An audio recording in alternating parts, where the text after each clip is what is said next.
Good day and welcome to Full Instruction Education Committee.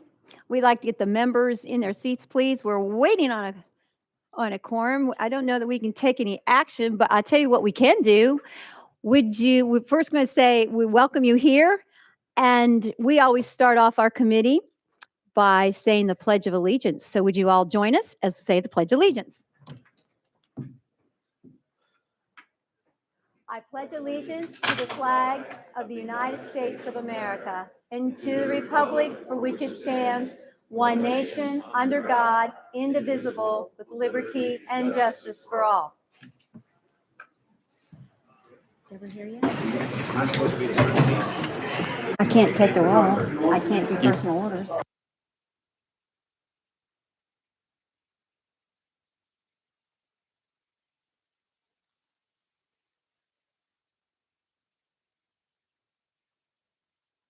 Members coming, let's give it 2 minutes. We got Sapicki coming and Griffey coming.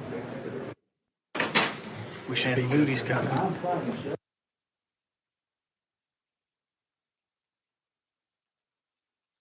So we've got a quorum. That's what we were waiting on for all you folks wondering, when is this committee going to get started? That's what we're waiting on, a quorum. As you know, it's a busy time of the season. Members are in other committees presenting other bills. So this is what it is. This is what we do. And we're so glad that you're here. With that being said, Clerk, would you please take the roll? Representatives Sapicki, Dixie, Griffey, Harris, Here. Haston, Hicks, Manis, Here. McKenzie, Parkinson, Reagan, Rudder, Sparks, Warner, White, Madam Vice Chair Weaver, Madam Chair Moody, It's on our way. Madam Chair, you have a quorum. Thank you. Thank you so much. Okay, so we'll get started on our agenda here today. And do any members have any personal orders? Representative White, you are recognized. Yeah, we have a full group. Let me start out with Memphis Lift from my hometown of Memphis in the orange shirts. Welcome. Thank y'all for coming back up, making the trip. We also have Nashville Propel. Where y'all? There we go. And then we have Rocket Ship Charter over here. Thank y'all for being here very much. Okay, any other members have any personal orders? Seeing none, I'm going to return the gavel to the chairman, Representative Moody. You are recognized.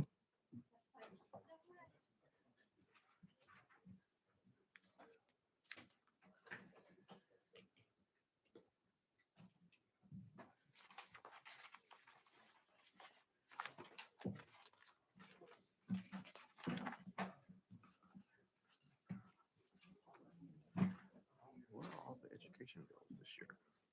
Oh, just one. We usually have less. They will be coming.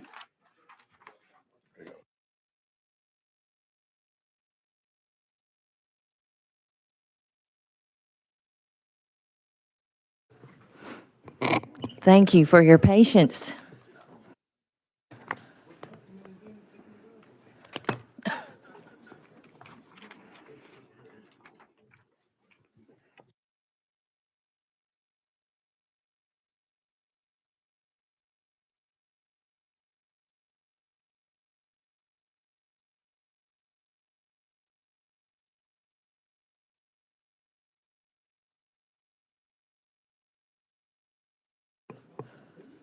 Again, my apologies. We had an interesting prior committee, and the clerk's office, my hat's off to them for giving us some extra time to try to get caught up over there. So thank you again to Chair Lady Weaver, and for your patience and and we pray today will be a good day for you to be here. And thank you. Any day is a good day for you to be here. So thank you, Chairman White. Yes, one more personal order, Yes. if I may. I was just notified. We also have Emerald Academy here today, right back here. And Nashville Classical. Where are they? Thank you for being here. Thank you. Yes, it's good to see a room full. All right, seeing no other personal orders, we'll start with the first bill, House Bill 1840 by Representative Hawk. You are recognized. Thank you, Chair Lady. I know you've had a big and rich day, so I appreciate your indulgence. House Bill 1840 will allow students who fulfill the requirements of the Tennessee Work Ethic Distinction Program to be recognized as a Tennessee Tri-Star Scholar. It's another way to recognize our hardworking CTE students who have who've done the work and committed to continue to do the work. Could give them a heads up on getting interviews with employers, and it's a good piece of legislation, if I do say so myself.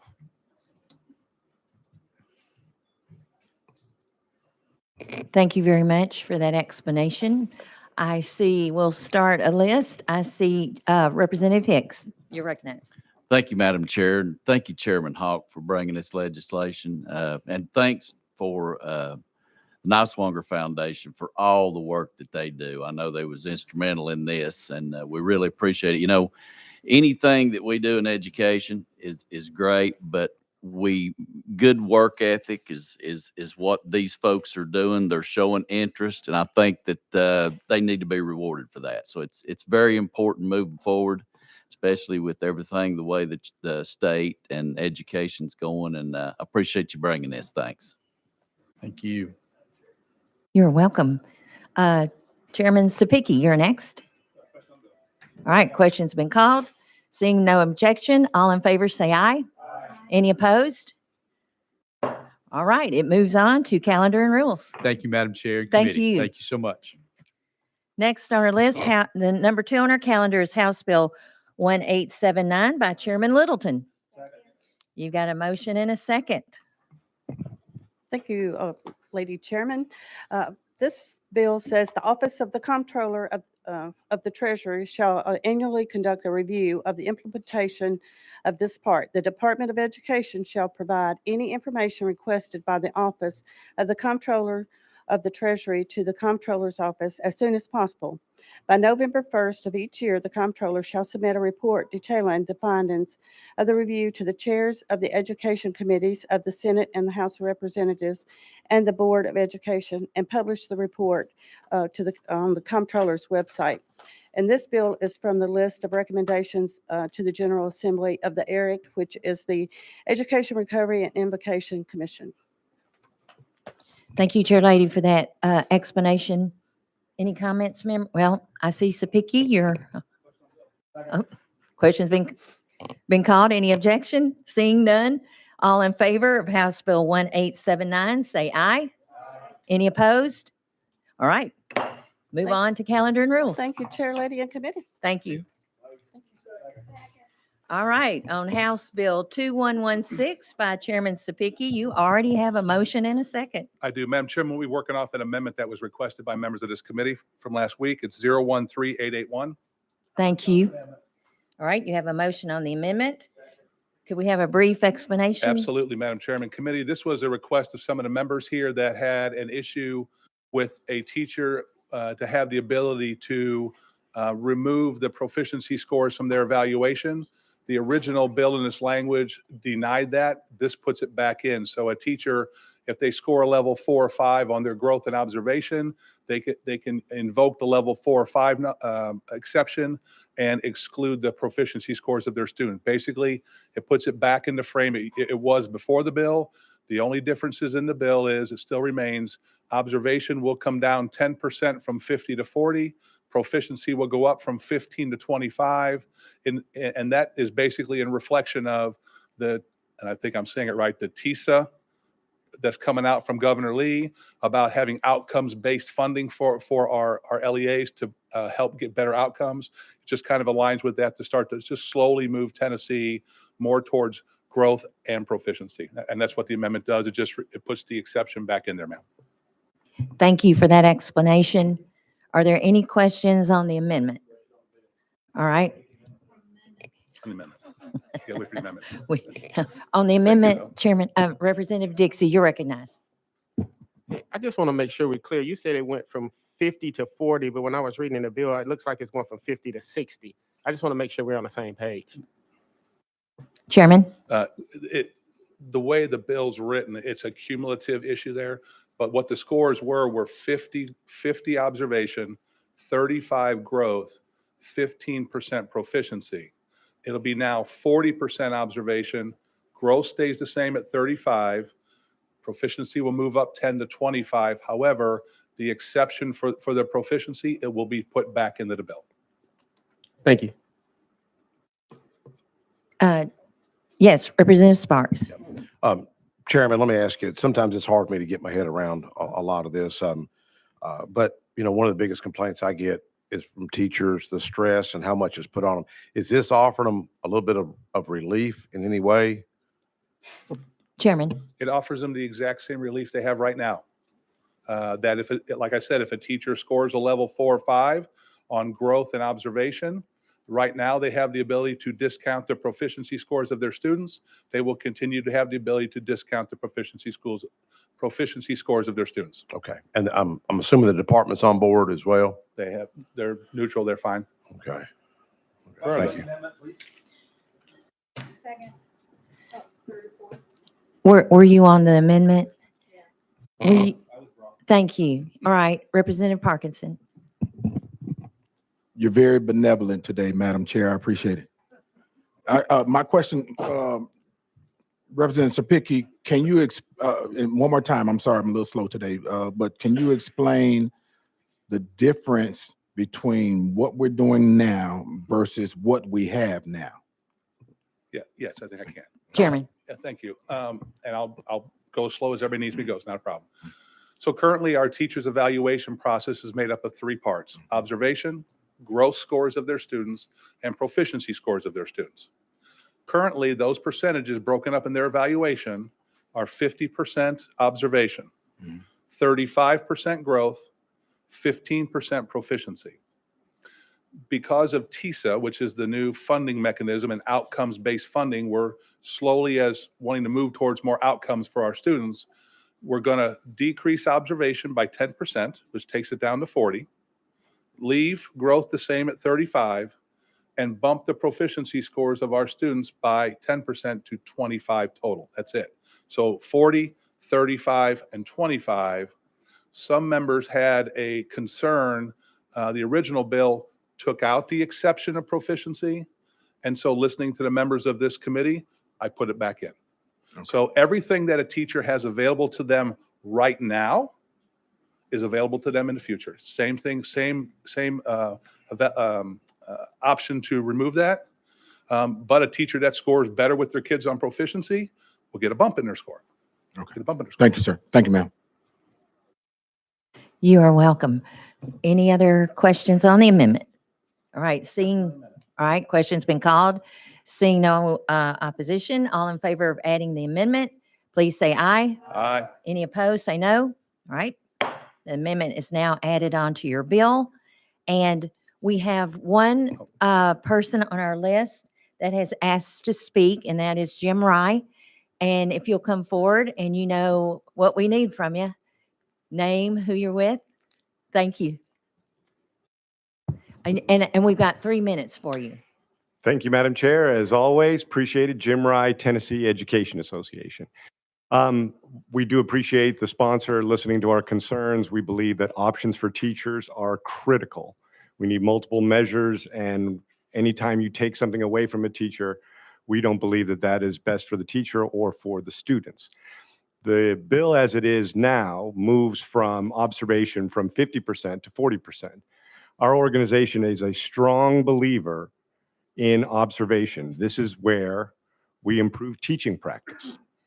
When the original evaluation law was passed back in 2011, it was understood that observation needed to be at 50% because the real-time information about improving teaching practice with the administrators and the teachers is critical to improving teaching practice.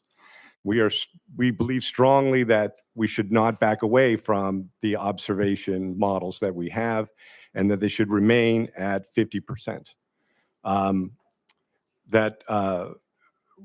When you begin to understand how hard we've worked on making the evaluation process fair, understood, measurable, and consistent, a change like this, we believe, will not improve student outcomes, and that it is not going to improve teaching practice. So again, I will say that the two areas of the bill that I discussed in subcommittee where teachers have options to improve their evaluation scores, we appreciate that from this committee and from the sponsor. But it is our strong preference that we do not devalue observations in the evaluation models that are approved by the state. And with that, Madam Chair, I take any questions if there are any. Thank you so much. And committee and audience, I apologize. I want to get us back in proper position. We should be out of session right now. That's So- not on me, is it, Madam Chair? No, Okay, no, good. no, Good to no. know. It is all on me. No, thank you. So now that we're proper, are there any questions for Mr. Rye while he's here? Yes, Representative Parkinson.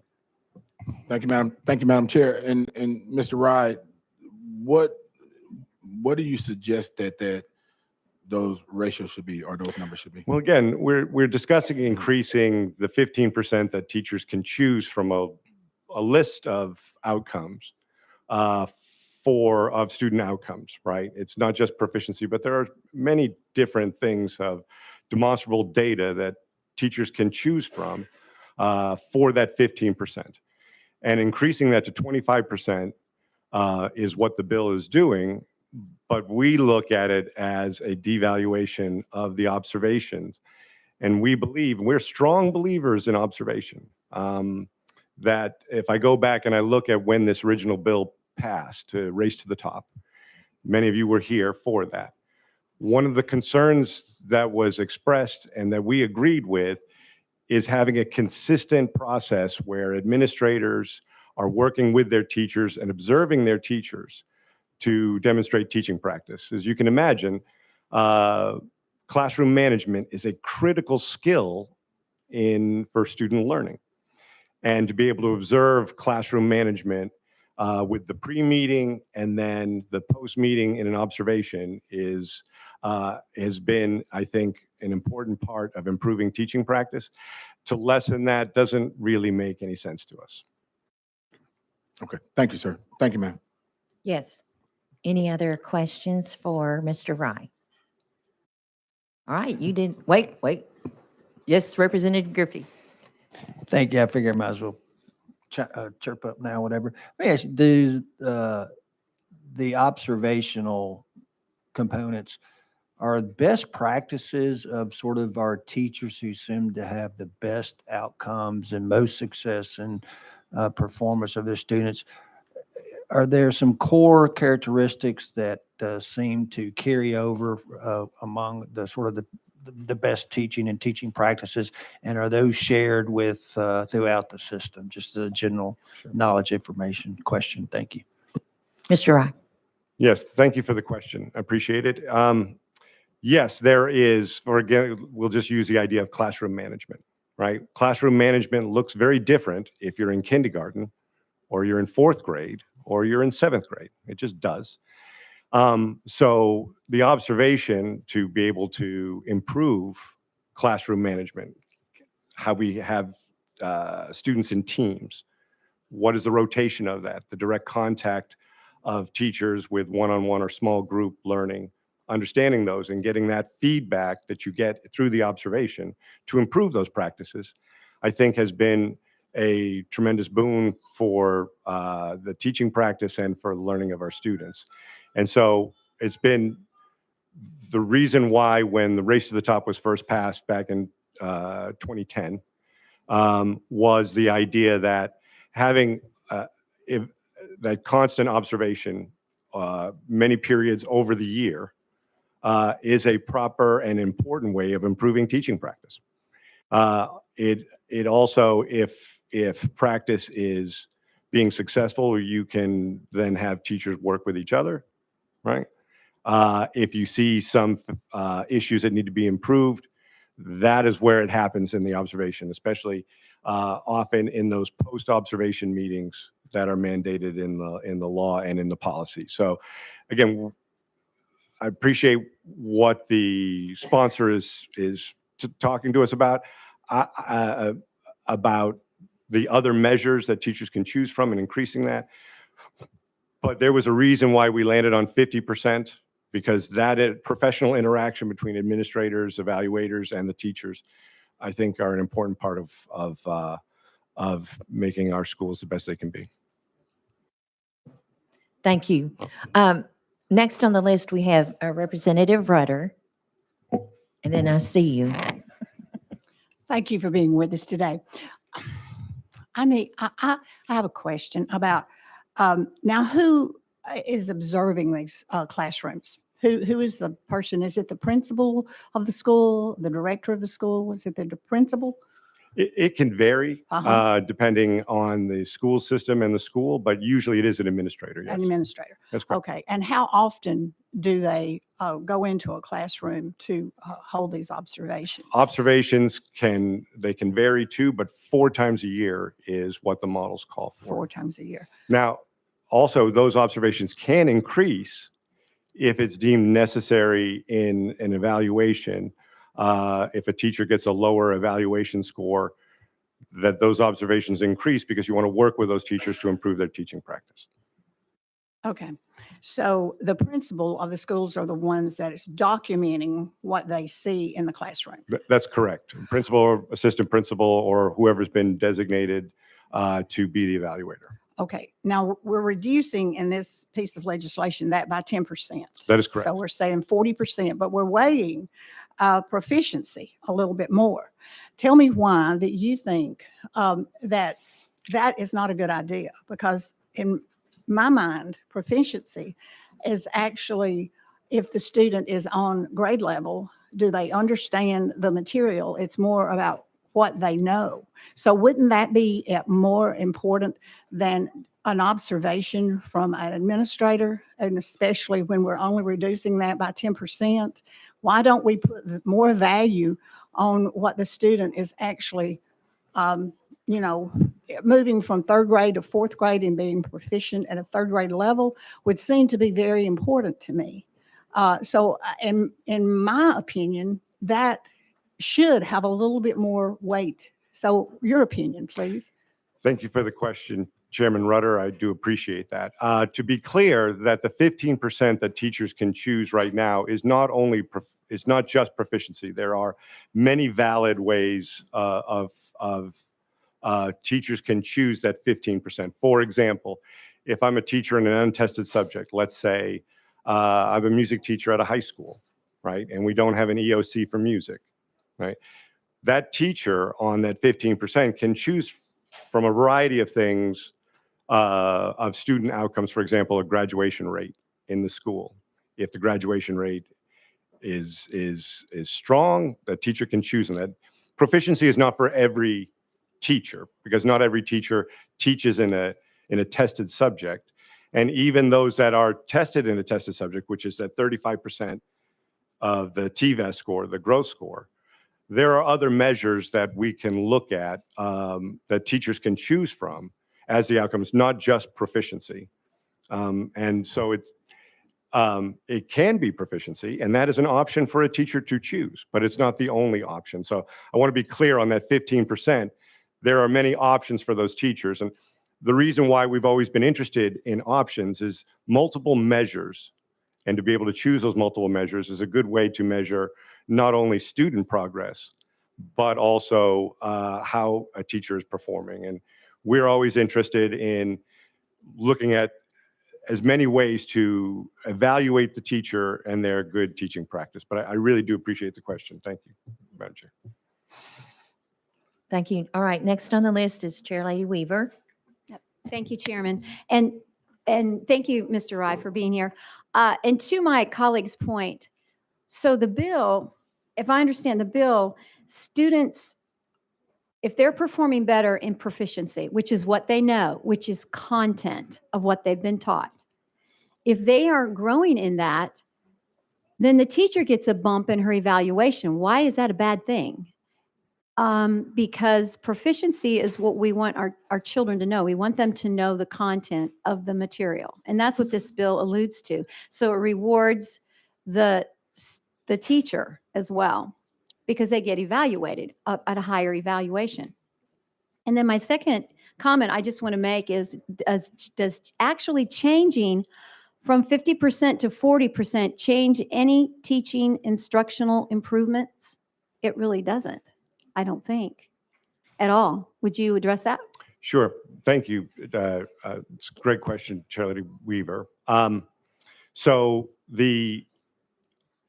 if I could take the second question first. Okay, I'll let you take the second one. Thank you. When we value something, we value something.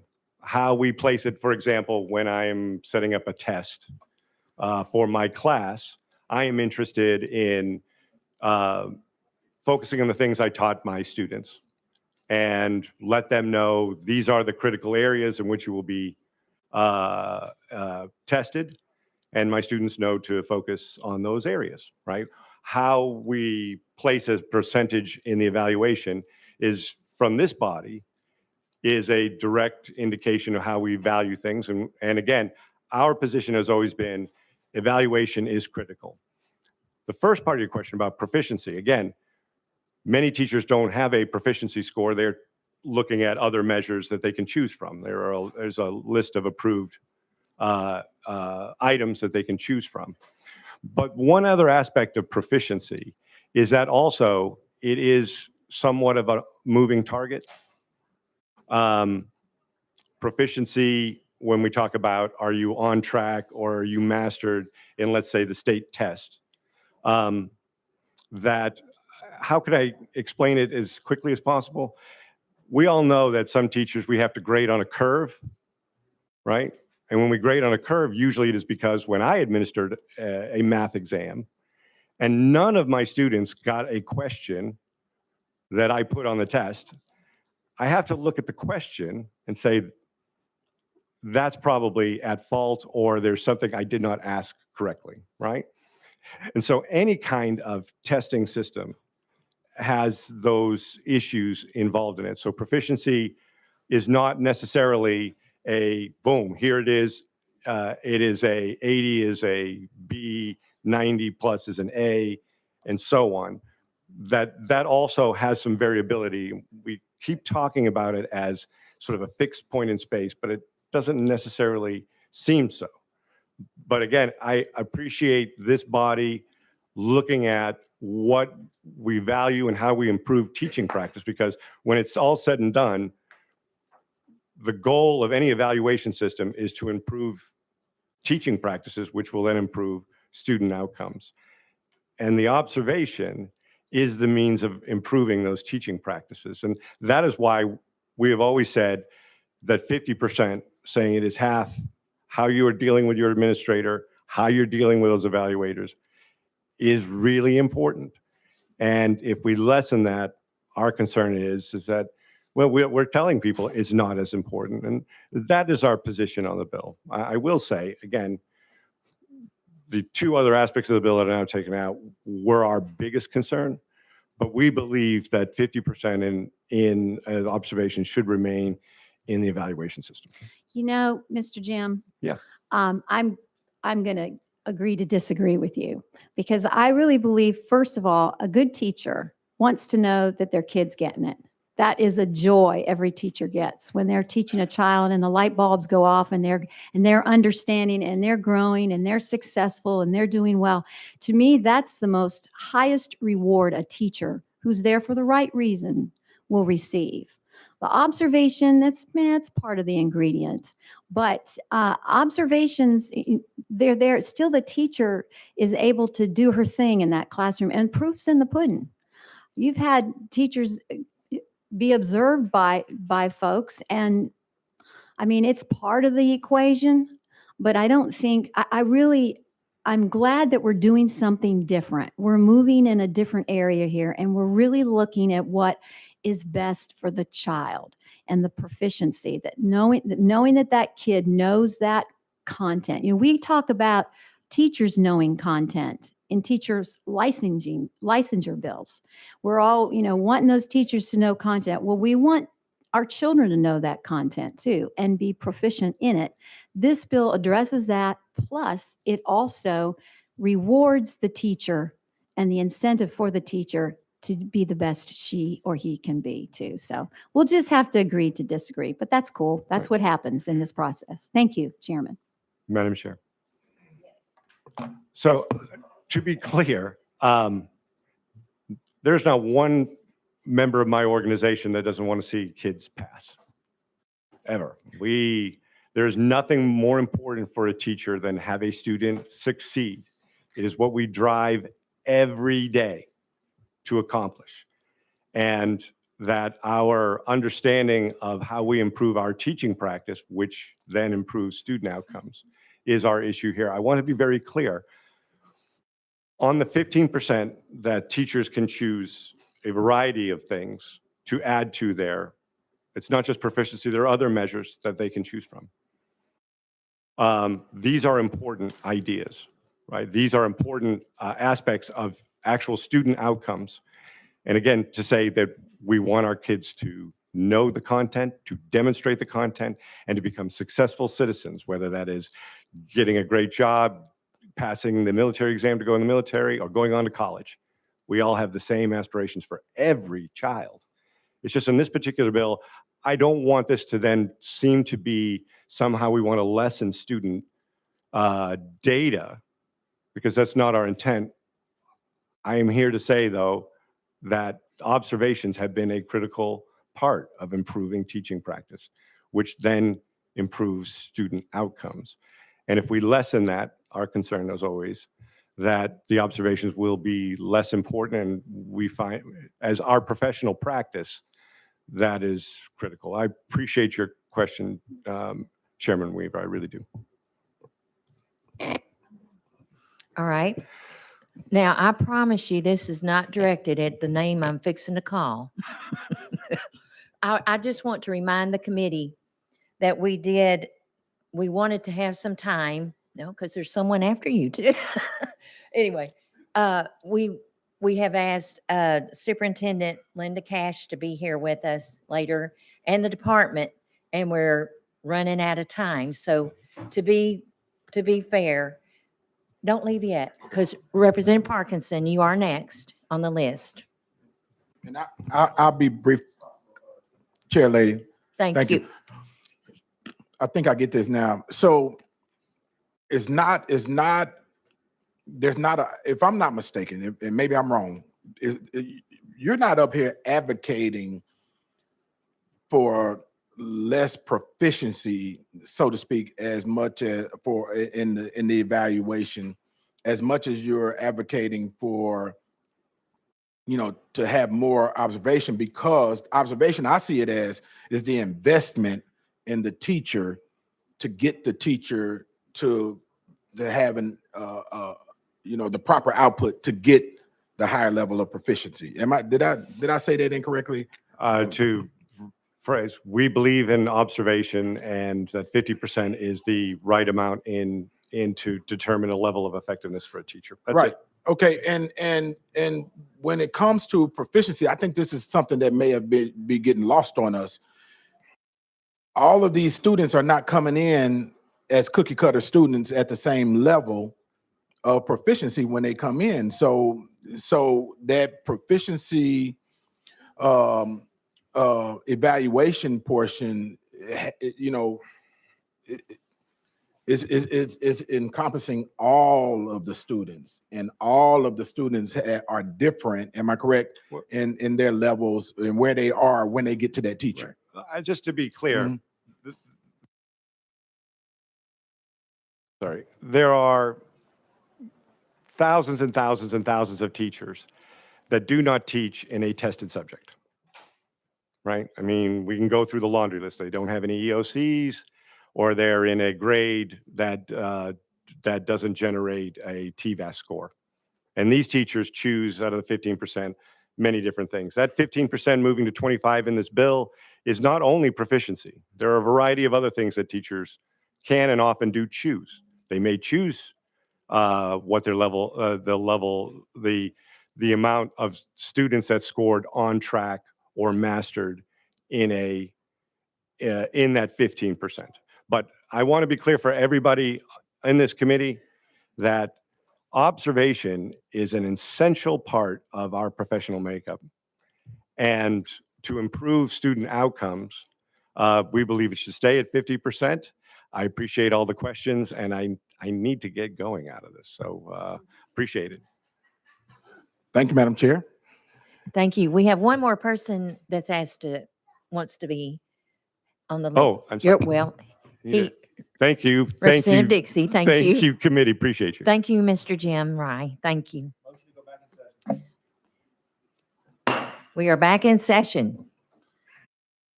Mr. Spicer, Chairman. Madam Chairman, committee, that was a trip right there. Let me tell you, we have gone everywhere except on this bill.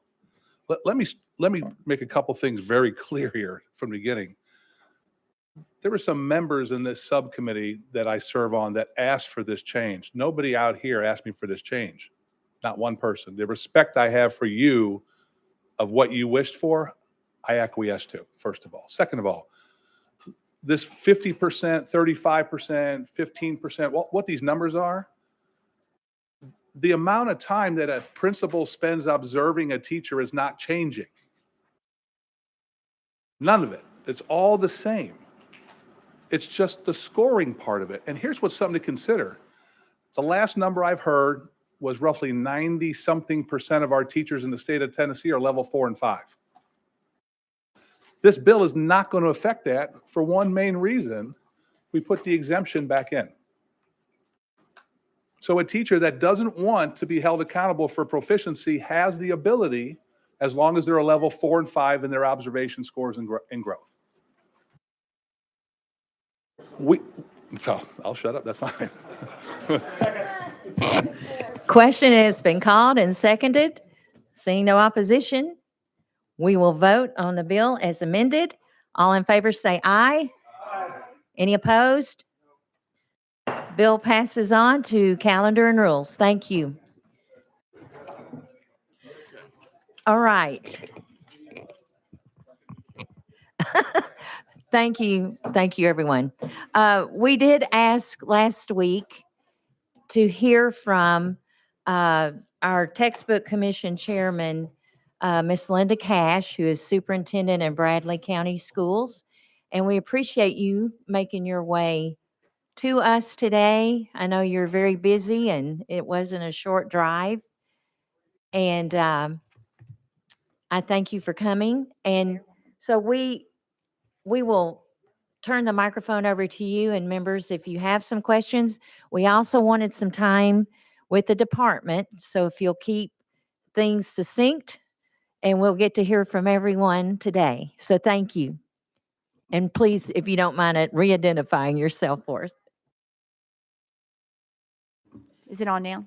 Thank you so very much. I am Linda Cash. I'm the Director of Schools for Bradley County Schools and the current Textbook Commission Chair. It is my honor and pleasure to be here with you. And I'm not sure what questions you have, but I'm open to any questions. Members? Yes, Chairman Reagan. Thank you, Madam Chair. And thank you for being here, Dr. Cash. You're welcome. We appreciate you taking the time out of your busy schedule to talk to us. On the Textbook Commission, as I understand it, you correct me if I'm wrong, there are bids put in by publishers to satisfy the state standards. Is that correct? That is correct. In those bids, it's also my understanding that we tend to get the same companies putting the bids in all the time, whereas maybe perhaps some of the other higher quality companies don't bid. Is that also true? Well, what I can tell you is that it is an open bid, so there is no reason that anyone who wants to bid for that cannot bid. The textbooks actually themselves make the decision whether to bid or not to bid. The standards are all the same, and they're Tennessee standards that it's based on. The bids are based on what we're looking for in Tennessee, so it doesn't preclude anyone from bidding on the textbooks adoptions. Madam Chair? Yes, Chairman. Follow up on that then. Do we have textbooks submitted that in fact do not meet our state standards? Your opinions on that? Well, they would be reviewed. So anyone who submits to the bid, then they would go through the review process. And in the review process, which would be done by the advisories that we have them review from the school levels, they would determine at that point whether they met the standards or did not met the standards. Yes, Chairman. All right, again, a quick follow-up Sure. on that so that we have clarity here. The presumably the books that pass the review are put out for the LEAs to choose from for purchase for the various courses that they're responsible for in their curriculum. My concern is that the textbooks that they are allowed to choose from are not as adherent to our standards as perhaps they should be. And obviously, there's matters of opinion between reviewers and so forth. Your commission is responsible, I think, for making those recommendations. So again, have you seen any circumstances, like I think math is the next one that's up. That is correct. Have you seen circumstances in some of the math textbooks that we have material in there that's not related to our state standards? In the current editions that were adopted before this process, is that what you're referring to? Because we have not adopted anything this time around. We're in the process. Right. I'm talking about what's going on now as it ties to what was before, if you understand what I'm saying. So in my observation, and I'm going to come out of the role as the textbook commission at this point, but in my role as an administrator, when you are moving in and out of classrooms and you are looking at textbooks that are being used, the job of the teacher is to be sure they're teaching those standards. There are always going to be things in there that may not directly align with Tennessee standards, but support that objective. And in that sense, I think that we can do a better job of being sure they are aligned to Tennessee standards. That's why as the math standards were adopted by the state board, they are pretty stringent in their in what we're looking for. So as they're being reviewed, they are actually using the rubric that is directly aligned with the Tennessee standards. So in this textbook adoption review, that's the process that we'll be having. It has been done in the past, but they're more stringent at this point. Thank you, Dr. Cash. You're Thank very you, welcome. Madam Chair Lady. Thank you. Next on our list is Representative Dixie. Hello. Thank you for You're- coming. You're I think you're welcome. probably the most qualified person to answer this question that I'm about to ask. If any person that has been in front of any committee, can you possibly walk us through how a book gets into a school?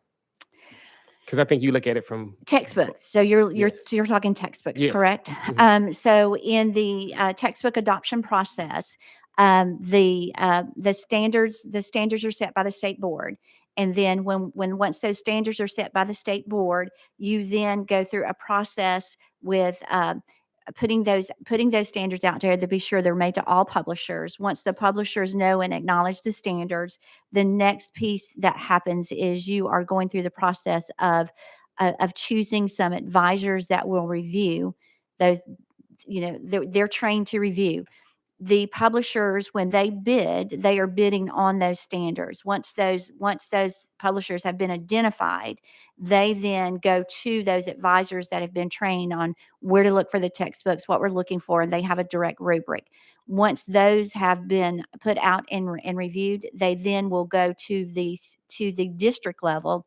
At that point, the district level of those approved adoptions, and I'm going through fast because the adoptions do have to be approved by the state board before they're shifted to the districts. That approved list goes out to the districts, and at that point, the districts has teams that analyze and review those textbooks for the best use in their districts. But it is from the approved list. So it is your standards are made, the bids go out, they come back in, they are reviewed by the advisors. Those are sent to the state board. The state board approves the list. Then they go back down to the districts for review and approval. So the districts go through a pretty hefty process of reviewing those textbooks. Thank you, because it seems like that is a very lengthy process, and there's several different eyes on this bill. Mhm. And I don't know. I guess because sometimes when you hear book commission, you just assume it's for all commissions. And I know you were very specific when you said textbooks. Is there a different process for how they get into libraries? And I may have to, I can tell you from the district level about library books and being a long-term educator, there are some rules and regs in the librarians, and they are qualified to look. So when the book lists go out, the librarians and their committees, because I know at every school that I've been in, we've had committees that review those. They're looking and previewing those. The publishers, again, will send them. You're looking at genres that are coming in, topics, nonfiction, fiction. You're getting the gamut of all those that come in. So there's a process for reviewing those and making sure that they are appropriate. I will tell you that I'm 100% sure we don't get every textbook right or every library book right for that community. But there's also at that point a process in place at the district level that allows a parent to file a concern or complaint first at the school level.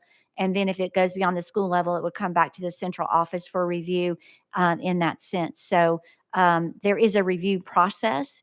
There are thousands of books that come into the libraries. So to truly vet thoroughly thousands and thousands of books would be a task that would be monumental. But you are looking at what is grade level appropriate, what is supporting the curriculum, because it is important that we support the curriculum, but also instilling the joy of reading in our students and having a variety of books. Thank you so much. And just to follow up there, but it still goes through like you have the standards in basically that same format, but it then goes through, excuse me, the librarians review as well with their committee. And I can tell you that in our county, at each school level, we have a committee made up of teachers and parents that help review those books. Again, I will tell you, I will not promise you that some books may slip through that may be labeled incorrectly and should not be in a kindergarten or first, and we depend on other people to really help us. If that's found, we will move it or review it. And in some cases, we have sections that are pulled and they're in a different area that have to have parental permission in order to check out. Just because we as a group of educators want to be that line that says there may be something, it may not be grade level appropriate, but you may want your student to have access to it. Thank you. Thank you. You're welcome. Next on our list, Chair Lady Weaver. Thank you, Chairman. Thank you, Ms. Cash. I always look forward to you being here, and I appreciate your heart and your passion for putting good instructional materials before our students in Tennessee. I know that is your mission, and you work hard, and the rest of you on the commission do as well, and I appreciate that. Appreciate the fact that this committee, this and the General Assembly put in place a commission that are eyeballs and watchmen on the wall, or watch ladies on the wall for our kids. Thank you for that. So I rely on you on a lot of insight and some information. One thing I want to ask you, so we're talking about, we've talked about the textbook commission. What in the supplemental materials? I know we're looking to see how we're going to navigate that going forward throughout our schools. The spirit of a watchman over supplemental materials is not to handcuff our teachers. We want them to be creative. We want them to be able to grab things to use. But, and unfortunately, we just have some who are pulling things in that are not under our Tennessee standards. Can you tell us how the Textbook Commission is going to incorporate supplemental material as a watchman on the wall? So I do have to tell you, under the current legislation, supplemental material does not fall under the purview of the Textbook Commission. But what I, as an administrator and director of schools, would highly recommend is that there are pieces in place specifically at the district level that ensures that we are not supplanting the textbooks that have been adopted and vetted, but that we are choosing supplemental material that complements or enriches the material that's being taught, but with processes in place that if a teacher is going to use supplemental material, they have at the school level and the district level processes in place that ensure that it is quality material that is aligned with the standards that should be taught.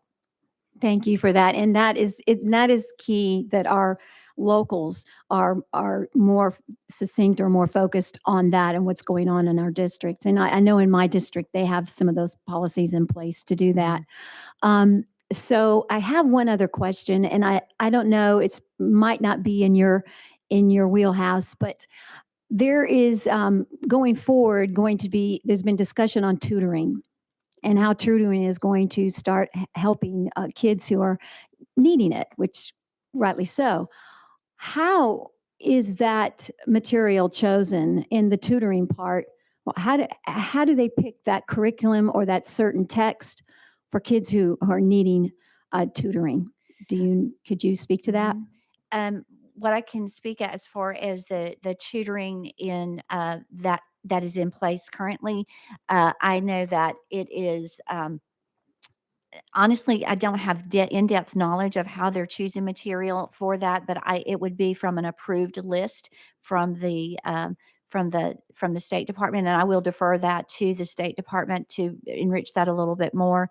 But with the tutoring would still have to support Tennessee standards, and in supporting those Tennessee standards, if you're doing what is right for kids, you're going to look at their benchmark testing and see where they're weak, and so that you can choose the material that fills in those holes with an approach that moves them on. But the material that is if you did a Best for All, I think there is a listed piece. But I also know that in Bradley County, we have teachers that are also teaching, and it is high quality. So there is a method to how we teach it. That's not just a shotgun approach, but a true method of how we do it. So when I think about high quality tutoring, I think about the processes and procedures along with being sure we have material that is standards based. Well, I know that I would like to make sure, just as one who sits on, and maybe other members as well, just if any textbook that is used in the state of Tennessee to teach our kids, I just want to make sure that we have a watchman over it and we have eyeballs over it so that it does match with what we believe here in Tennessee. Thank you so much, You're Linda. welcome. Thanks for what you do. I appreciate you. Thank you, You're Chairman. welcome. All right. Any other? Yes, Representative McManus. Not McManus, Manis. Thank you, Madam Chair. Dr. Cash, I am from Knox County, and I just want to take this opportunity to thank you for everything you did during that superintendent search. You were an amazing candidate, You are very welcome. and I appreciate it. You have made the Knox County school system better, Thank you. and Bradley County is very fortunate to be able to retain you. Thank Thank you very much. Thank you. Any other questions for, yes, for Chairman Sapiki? Thank you. I'm sorry for coming in late again. Thank you, Dr. Cash, for being here. You're welcome. I guess it was Knox County's loss and Bradley County's gain. By the way, if you're ever looking for a job, let us know. We might want to talk to you in Murray County. I think I'm pretty good. Okay. So, and I may have missed something here. If I did, just let me know. Textbook Commission. There's a bill making its way through the House right now about waivers, about eliminating waivers, making sure that anything used in our classrooms in Tennessee has gone through the Textbook Commission, has received approval of the Textbook Commission and ratification by the board, making sure that everything that filters into our classrooms has been approved. You want to talk to that at all, about the importance of that? So, what I will tell you is that I believe that sometimes districts have, if they've chosen a textbook adoption that is not bringing forth the results that they need, I think they do need to have some options of change, and they can do that at any time currently from approved list. With the waivers, I would want to say that if you are asking for a waiver, that it would have to be vetted pretty thoroughly, and it would still have to be approved at some point. It should never be a blanket waiver. It's, well, what are you using? How are you using this? And whether they if they went through the textbook adoption, that we took another look. I would hate to say never, because sometimes you do find that it may or may not meet the needs that we thought. But I think you have to have a thorough review and not just a blanket. So my hopes would be that we're doing a great job with vetting those textbooks so that we have a good solid list that should be beneficial to all schools and all districts. Yes, Chairman. Do I keep going? No. Can I ask a follow-up? So we're getting ready to start the math adoption. Have you talked about that process? Yes. Okay. Have you talked about the potential vendors we have applying for that? Do you know any of them? I have not. We do know we had a preliminary list. I do not have those with me, but if this committee or any committee would like a list of that, we have the preliminary ones that said they were interested. The bids are out now and they are bidding now. We'll be glad to provide that list for you if that's what you choose. Yes, Chairman. And just to follow up, most of us are aware of the ELA adoption issues we had where the textbook commission said things did not meet our standards. Do you feel confident that the textbook commission moving forward, when we get into math adoption, can clearly and definitively ascertain exactly what meets our standards and what doesn't meet our standards for recommendation? Yes, I can. And we, as the textbook commission, we had a role in reviewing and setting the standards, not setting the standard, looking at the rubric and being sure the rubric was appropriate. So I can assure you that they would have to meet those stringent standards that are set forth. Thank you, Dr. Cash. You're welcome. Thank you. And seeing no others, I'm sure we could think of many more things we would love to ask you as soon as you leave. But I appreciate you being here. And again, thank you for the great work you are You're doing. welcome. Chair Lady, can I ask one clarification? Am I hearing that this committee would like to have a list of those vendors who are bidding? Is that? Yes, if you Okay. don't mind Do not emailing mind at all. that, however, for all Got of it. us. Okay. Yes, We ma'am. can do Thank that. you. All right. To me, and then I'll distribute it for Okay. you. Thank you. Thank you again for being here. You're very welcome. And I'll first of all, again, to be sure, I took us out of session. We are out of session officially. But I see another textbook commission member, Laurie Cardoza Moore. If you'll give us a wave. Thank you for being here today. And I'm going to take a point of privilege and give a shout out to my superintendent, John Combs, who is the vice chair of your textbook commission. So I'm glad to know that he is there too with you all. So again, thank you for all your work. You're very welcome. Thank you. Thank you for coming. And I know the department, again, has a hard stop, but if you will make your way quickly, and we will ask you what we can while we can. And thank you for being here. And members, be thinking if you have any questions for the department while they're here. We'll start making a list. Representative Sapicki, I will recognize you. And if you all, again, will identify yourselves for us as we begin, we thank you all for being here. So thank you, Madam Chair. In the interest of time, I will go ahead and introduce the whole group, if that's all right. My name is Charlie Bufalino. I'm the Assistant Commissioner of Policy and Legislative Affairs. I'm joined by Jay Klein, who you know well, our Director of Legislative Affairs, and then 4 other additional members of our cabinet. Sam Piercy, our Deputy Commissioner of Operations. From my left from your left to right, Christy Ballard, our General Counsel, Lisa Coons, our Chief Academic Officer, and Eve Carney, our Chief of Districts and Schools. And we're happy to answer whatever questions you and your members might have. Thank you so much. Chairman Sapicki. Thank you all for being here. So we are considering one of the biggest investments in Tennessee's education in 30 years. The question I have for you is, we just received a massive infusion of money into our K through 12 systems through ESSER. We know that money is going to be flowing through our systems and be allocated out to especially address the learning loss of our students in K through 12. Can you give us an outlook on how that's looking going forward? I know some of that, and then kind of segue into summer school and how that worked out and where you think we are right now in regards to the testing window coming up for us in May. So I'll defer to my colleague, Dr. Carney, to answer the first part of it, and perhaps Dr. Coons for the second. Thank you. Thank you for the question. Again, Eve Carney, Chief of Districts and Schools. I'm going to speak to the ESSER part. You're correct. An infusion like we've never seen in education, really intended to do several things: prepare, respond, prevent the pandemic. Much of that is around learning loss. Of the monies we received, 90% was awarded to districts in 3 rounds of funding. essentially, the first round of funding will expire September of 2022, the second round in September of 23, and the final round in 24.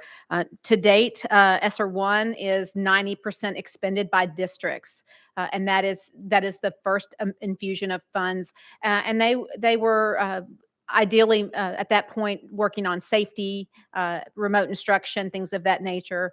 ESSER 2 was really more around thinking about long-term solutions for recovery. Some of that was still technology, but also additional supports, social distancing, things like that. ESSER 3 was the largest infusion at $4.2 billion. It is currently only at 5% expended. There was a significant amount of federal requirements on that last set of funds. And so we expect that districts now will, now that all plans have been approved, we will see more of an uptick in the spending down of those ESSER 3 dollars, which had a pretty broad use of funds across our state. Is Chairman, I'm Do sorry. you mind if I go back? Go and forth back and until you forth. stop me? Save time. So in ESSER 3, which is the biggest chunk, I'm sure that districts had to present plans on how they were going to spend that. Can you talk about, hopefully not football fields or gymnasiums for basketball, but hopefully programs for our kids to get them caught up? Is the department going to keep track of those to see, hey, we spent money on this and we got these great results. We spent money on this and didn't really move the needle. And then maybe with what TISA's coming out with, I guess this can be hard to say, TISA's coming out with, about outcomes of our students, allowing LEAs to have flexibility onward to keep incorporating those best practices at maybe the Department of Education's recommendation of, hey, these really work, to create like a database or an online database. Can you talk about that? I'd be glad to. I would say I've done this work at the department for a number of years. There have never been the level of plans that were required that we are seeing for the third round of ESSER funding. There were 5 documents per district, so about 790 total. And that was really about ensuring that stakeholders were engaged. There was a requirement for stakeholder engagement, as well as a comprehensive needs assessment of what's needed, because we know that the pandemic impacted districts very differently across the state. And so the flexibility was there, but it was really to be informed by a needs assessment also, which was turned in for review. The ones that will be required to be updated every 6 months is the health and safety plan. We are in a different place in the pandemic now than we were, a few months ago, certainly 6 months or longer ago. So that is part of the ongoing review of those plans. That's kind of underway right now for that health and safety plan. The other big piece of that is what we call the spending plan, which is what districts identified in that needs assessment and stakeholder engagement that they're funding. We did see a number of districts investing in student outcomes and in supports directly for students to address the needs that emerged, academic needs and other needs from the pandemic. To your point about we are collecting them, we are monitoring those. That is certainly something that is already underway. My team, one of my divisions, is monitoring ESSER 1 right now as part of their monitoring of federal dollars. It's been kind of embedded into that process. We also will be looking at, as districts begin really to spend into that ESSER 3 pot, we expect to see and track those outcomes for students and really try to capture those best practices. So to your point, as we invest more in education through the TISA, we will have a stronger database of what is effective so that we can sustain those pieces that are moving the needle for kids. Thank you, Madam Chair. Thank you. Anyone else with questions while we have these group here? You have another one? Go ahead. To Mr. Bufalino, you want to answer a second part of that question we asked earlier? Can you repeat the second part of the question, I sir? can't, because it was such a great answer over here. I forgot where I was going with the other question. Well, I'm not surprised. We have that happen with Dr. Carney quite a bit. I believe, if I can help, the second part of your question was asking about monitoring and databases going forward of sort of what's been effective. That's certainly something that's part of our long-term goals. And, we're going to unveil a lot more details tomorrow. I don't want to get in front of the governor, but we share your goal that we need to be able to have databases that really transparently show funding dollars, outcomes dollars, and to be able to have that really transparently available for all stakeholders. We think that's of critical import. I'm just going to keep going. You tell me to shut up. Anybody else? All right. go- No, he's yielding to you. Um, Thank you. Okay, so let me shift gears a little bit here. And if you can't answer this question, just say you can't answer the question right now, because I don't want to steal the governor's thunder here, because that'd be bad. So I've seen a sheet that was produced that shows the potential funding per district in TISA.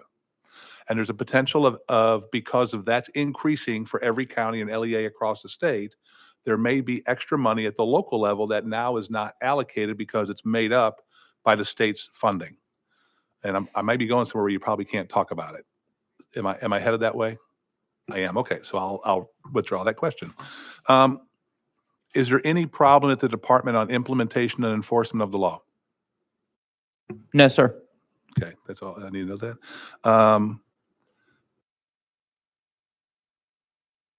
I'll leave it at that. Thank you. Ribbon and Sparks, we got a couple of minutes left, I Yeah. think. I appreciate your time, appreciate the chairman's passion. A couple of weeks ago, he brought up, and I loved your comments about, hate to say, the pathway to prisons, and I think they called it is it the Texas prison bed model that goes back to the correlation of third grade reading assessment. I was kind of reading some of that and seeing some say it's a myth, some say it's true.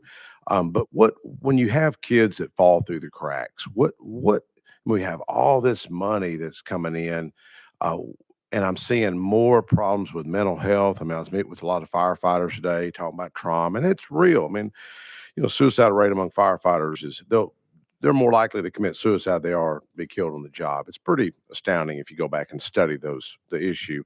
But the issue of childhood trauma, going back on the third grade reading assessment, I'm on finance. Our prison budget's increased $600 million since I was elected in 2010.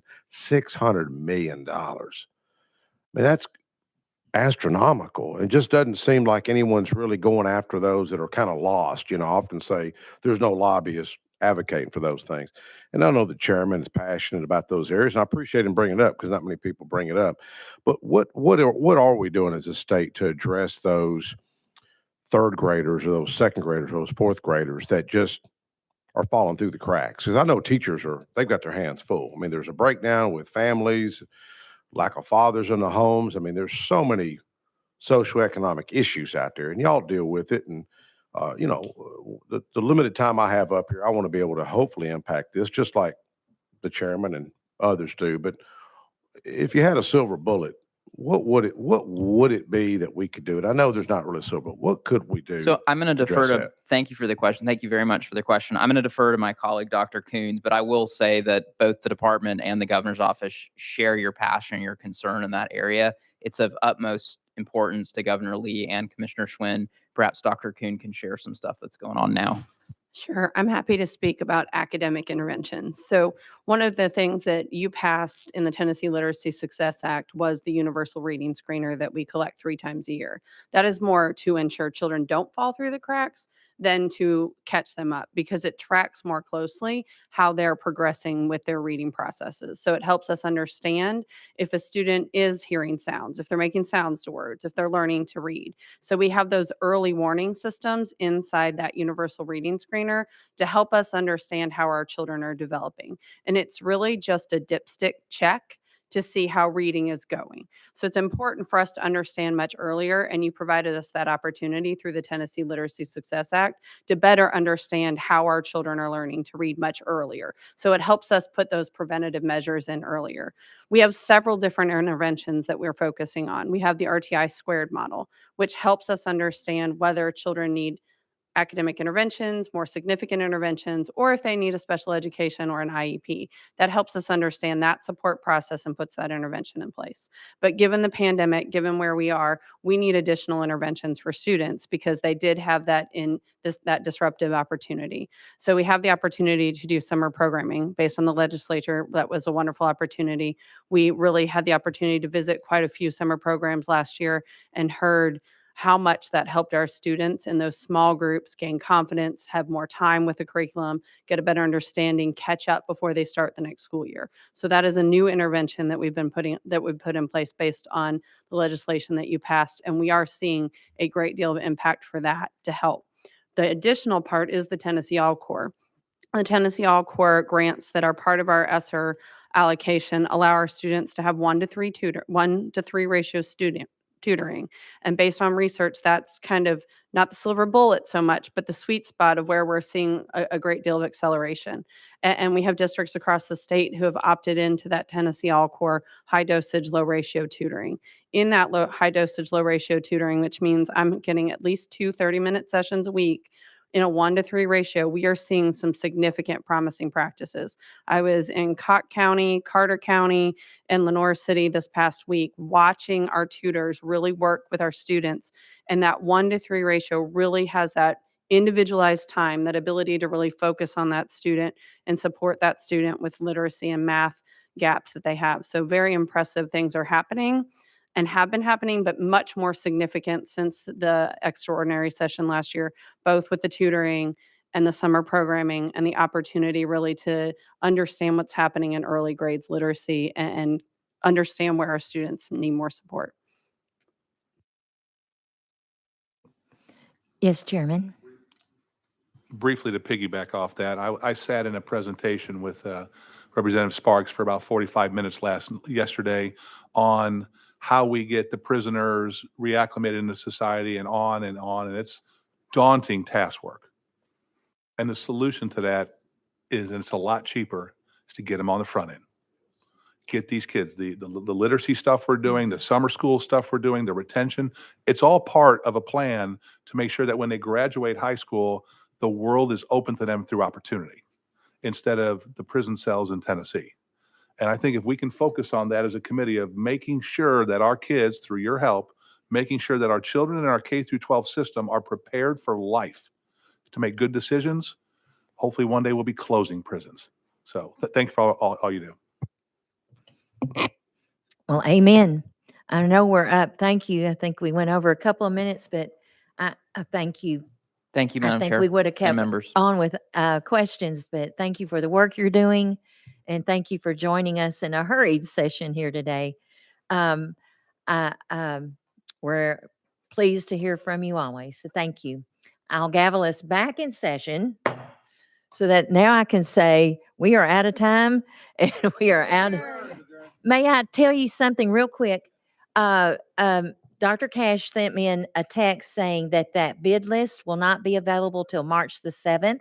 So be on the lookout for that email from me around that time. And thank you all.